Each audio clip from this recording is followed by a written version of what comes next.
মুখে অরুচি থাকলে বা কাঁচা আম দিয়ে টক ঝাল মিষ্টি দারুণ কিছু রেসিপি বানাতে মন চাইলে এই রেসিপি বাড়িতে বানিয়ে দেখতে পারেন। প্রথমে কয়েকটা কাঁচা আম নিতে হবে। এখানে আমি দুটো বড় সাইজের কাঁচা আম নিয়েছিলাম। খোসাটাকে ছাড়িয়ে গ্রেটারে গ্রেট করে নিয়েছিলাম। সমস্ত আমটাকে গ্রেটারে গ্রেট করে নিতে হবে ঠিক এইভাবে সরু করে। এবার এক সাইডে রেখে দিলাম।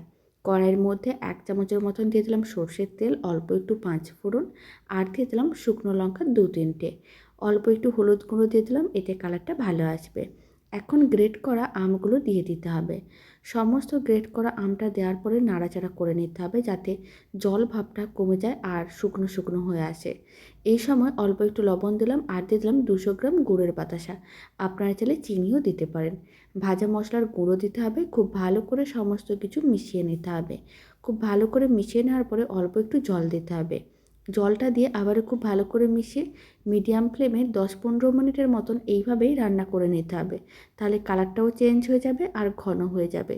তাহলেই রেডি হয়ে যাবে দারুণ স্বাদের এই রেসিপি। মুখে অরুচি থাকলে এই রেসিপি একদিন বাড়িতে বানিয়ে দেখতে পারেন। আর এটা কিন্তু মাস জুড়ে সংরক্ষণ করে